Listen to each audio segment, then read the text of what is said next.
Man, let's be realistic. You've never heard of anyone going into a prison with a gun killing folk. That just don't happen because of the layers of protection that they have at every prison. You have layers of protection. I believe that if America, and Texas in particular, want to protect our children, we can provide the same layers of protection in our school system. We can do it. We can listen, we say that our children are our precious resources. So why not spend the money to keep them safe? Do you think there are a lot of people that didn't go to school in Georgia this morning? And a lot of people are going to pull their kids out of public schools to smaller schools where there are some additional layers of protection because of what we're seeing. This is, we look at Columbine, we look at what happened in the state of Texas, 24, 27 young kids being killed, all of this with AR-15s and AK-47. I know that we can do a better job in the state of Texas of protecting our schools. And it's going to require us to spend money that we do have. And if parents are going to be safe, the worst thing in the world you want to experience is your kid dial you from the school saying, hey, there's a shooting going on. And I love you, mom or dad, because they don't know if they're going to see you again. This is ridiculous. This is 2024. There's no way in the world that we should be experiencing these types of violence in our school system. And let's be realistic. This kid was under the radar a year ago. The FBI went to his house and pops say, he don't have access. Everything is supervised, our gun. This was a year ago. Now, 1 year later, we have 4 people dead, 9 people wounded, and this kid now is in custody. We have to, when we talk about red flag laws and mental illness and things that these people should not have access to guns. And if you write on the internet that you thinking about doing a mass shooting in the school, this kid should always be under the radar. I don't care who the kid is, what his zip code is. If you write something like that, FBI, somebody needs to always keep a real good, close eye on it. And right now, in my opinion, they've dropped the ball.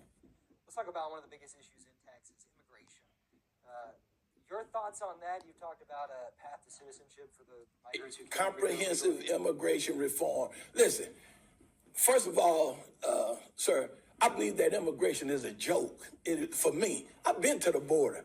I did some research for the Department of Homeland Security, myself and 2 students at Wiley. We studied equal protection of the law in the area of terrorism. So I've been to the northern border, I've been to the southern border, and in my opinion, the border is a joke. And the reason I say that, these people allow these immigrants to come into this country. If you look at the news, the sound bites, and look at the news, they allow these immigrants to come into Texas, Eagle Pass and crossing the river. They give them an ITIN number, individual tax identification number, and they allow them to stay here. Because once their feet hit the soil in Texas, then they have equal protection of the law, just like you and I. And it's hard to just send them over. We talk about deporting these people, but that's not really happening.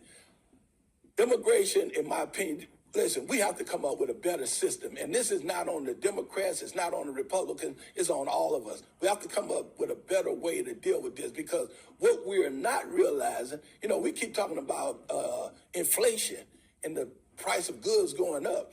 But just in May of this year, there were 117,000 immigrants that crossed over into the state of Texas. In May, just 1 month, 117,000. Every one of those people have to be fed, they have to be clothed, they have to have medical care, and you know who's paying for it? The taxpayers, okay? And I told a group that I was speaking to this week, let's be realistic. Even though we talk about wanting these people to stay in Mexico or Guatemala and wherever they come from, let's be realistic. A lot of the jobs that these immigrants do in America, black folk don't want to do them, and neither do white folk. We're not getting on no roofs at 2 o'clock in the afternoon at 110 degrees and put roofs down. We don't do that. Let's just be honest. Now, you may find exceptions to what I'm saying, but these people perform work that a lot of us, Americans, we don't want to perform. And we keep complaining. If we could keep a Cuban cigar out of America during the Cold War in the early 1960s, I know we can keep the immigrants out if we really want to. Trump talked about building the fence. That never did happen. now there are buoys in the Rio Grande, and people are drowning now.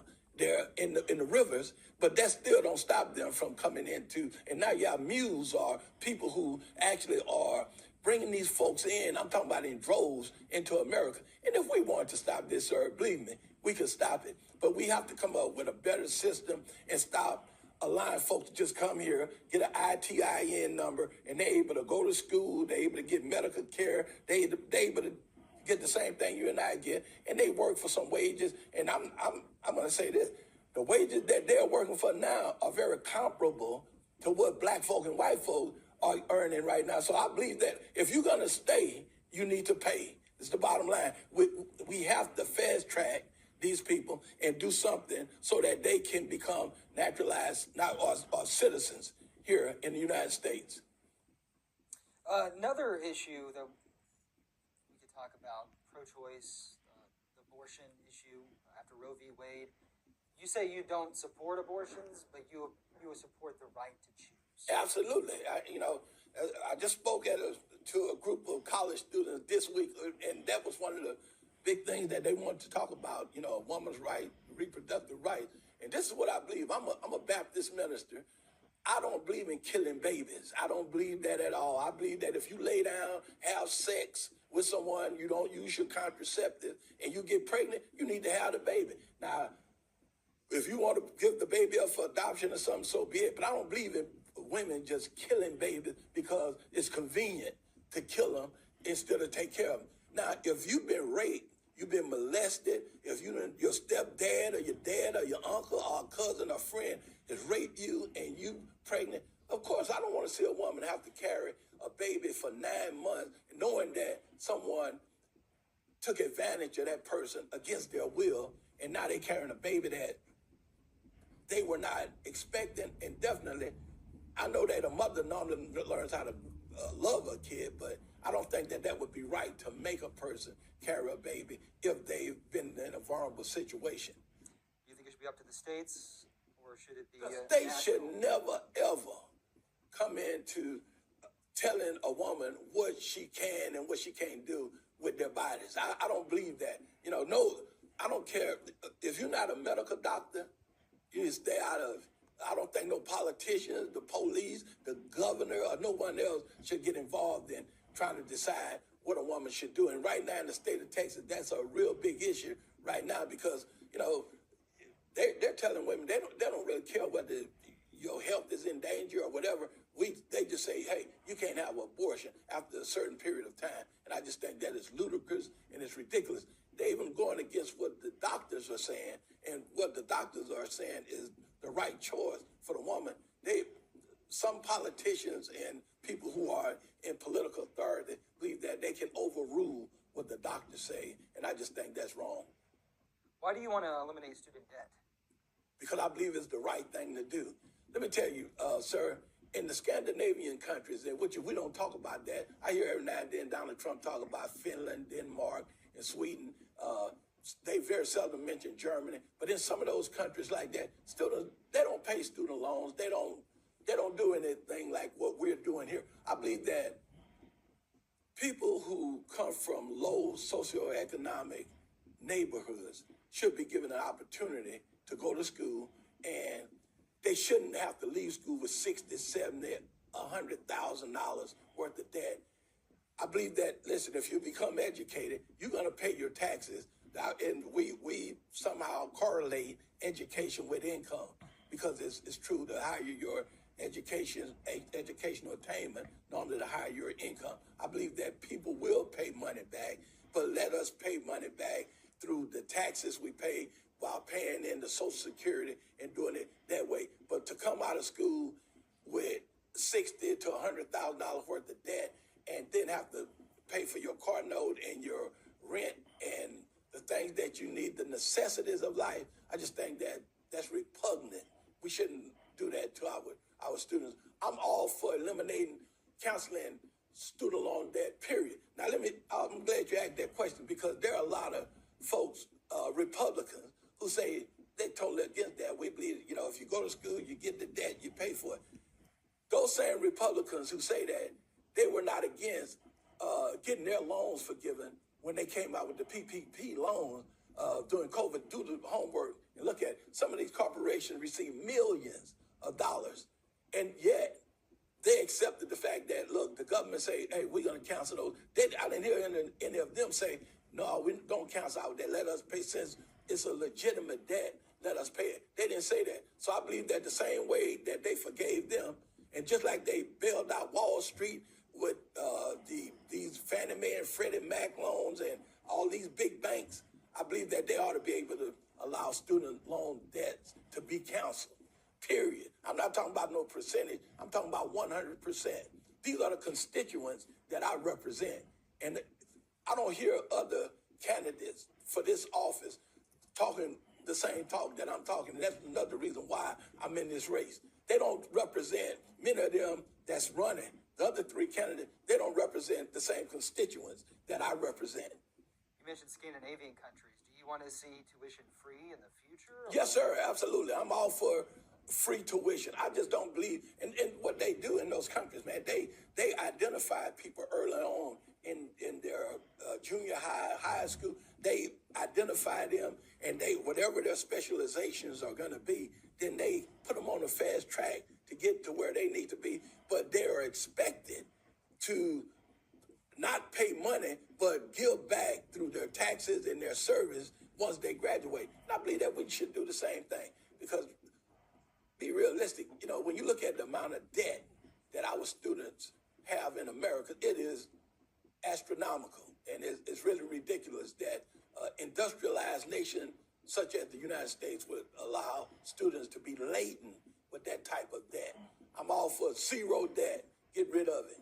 And if I become your next U.S. Senator, I promise you that's one of the things that I will advocate for in the Senate. They also have higher taxes in the Scandinavian countries. That's something you'd be willing Absolutely. to do? I believe that everybody should pay their fair share. You know, I don't have a problem with taxes at all.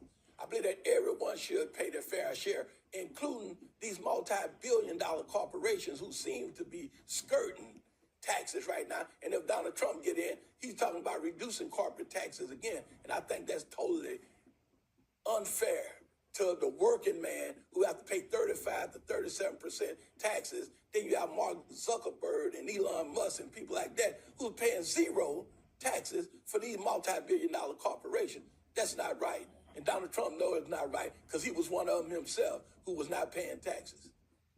Another thing that we've been seeing in the news the past couple of years is reparations for descendants of African-American slaves. Absolutely. That's what you want to bring to. I'm 1,000% for. I believe that every African-American family in the United States should be given at least $350,000 or more because of reparations. If America built America on the backs of slaves, and we know that they exploited slaves, I don't think nobody in their right mind will argue with me on that fact. If you reap a profit off of the backs of folks and you didn't give them, we're not even talking about a fair share, a share, period, then I think that reparations is only right. And as long as we don't give reparations in America, and I know in California, they're trying to do it right now. There's two other states, I think, that's talking about. New York is one of them, giving reparations. But as long as we don't give the African-American families their rightful share of what's been owed to their descendants, we're going to always have this race problem that we have, us against them. And people just feel like they've been cheated, and they have. And that's I would love to see reparations. Sheila Jackson Lee is no longer with us, the congresswoman from Texas, but that was one of the things that she was really supporting in the U.S. Congress is reparations. And I would love to see that taken up again, and we do something about reparations for African Americans. I think that it's only right if you gain revenue and income and you build wealth off of the backs of folks, then it's only right. You can't do it today. You can't work people today and not pay them. They did it back then. They say it was legal at the time. It's not legal. It was inhumane what African Americans went through. And I believe that they are entitled, their families rather, are entitled to